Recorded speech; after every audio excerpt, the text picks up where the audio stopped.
Hello, I'm Melanie, DropSmart's founder, and today's question is, what are your numbers?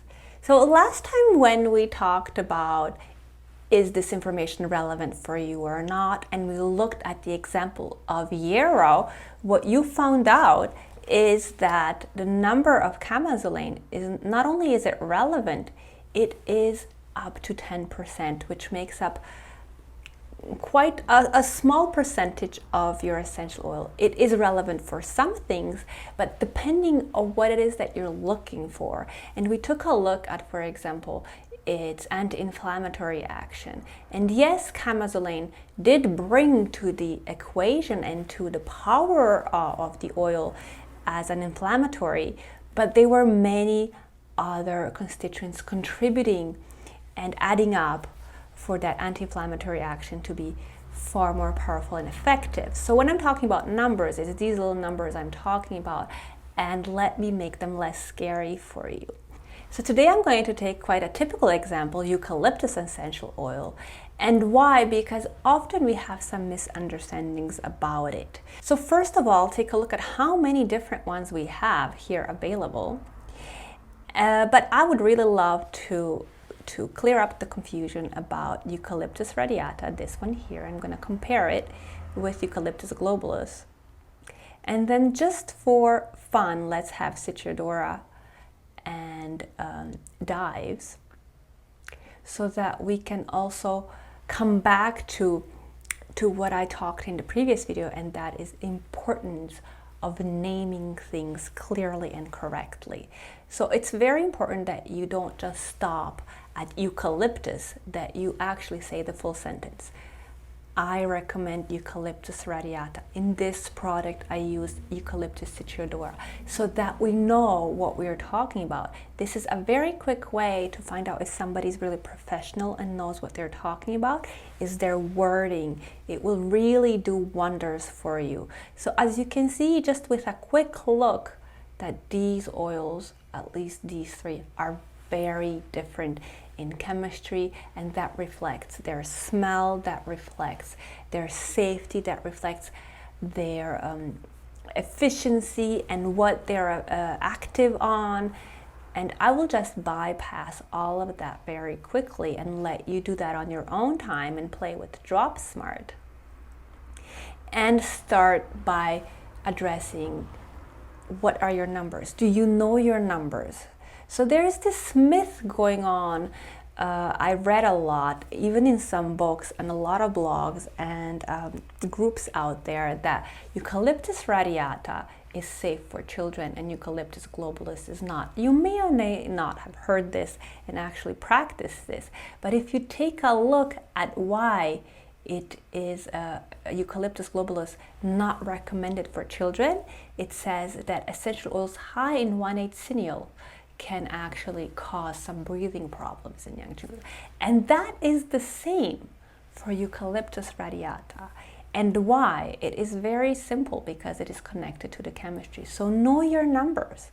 If you take a look at the number and the percentage of 1,8-cineol in Eucalyptus radiata and Eucalyptus globulus, you will see that is pretty much the same. It is, they are kind of depending on the oil that you're using, but they're in the same ratio of the percentage of 1,8-cineol being present in both of these oils. So I hope this is already clearing up some things and showing you why it is important to know your numbers.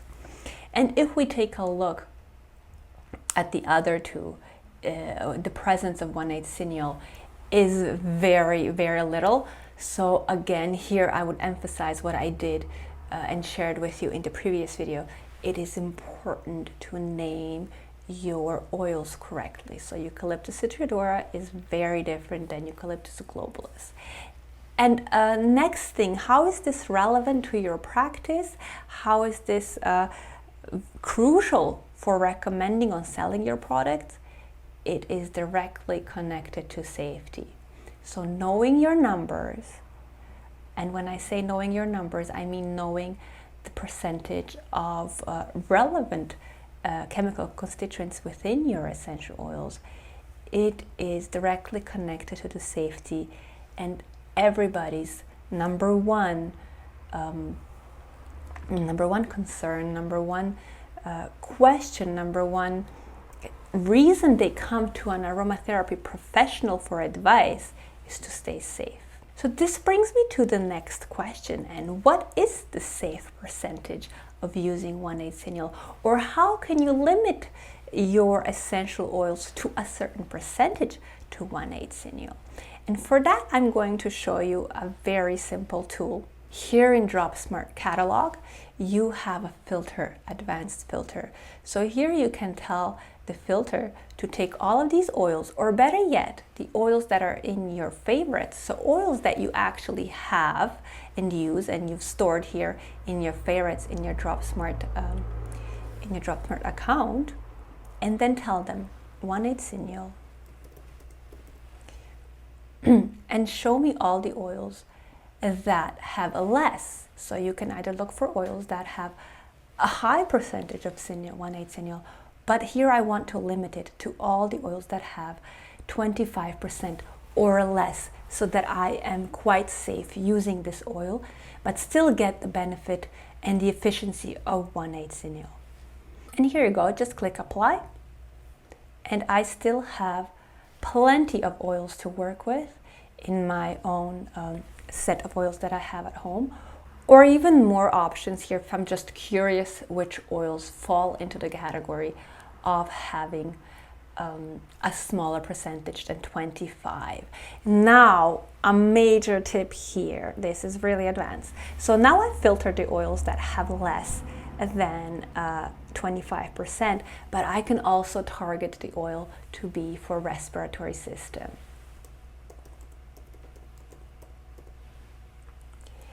And then I narrowed it down. So I'm using oils that are at this smaller percentage of 1,8-cineol and that are also beneficial for the respiratory system.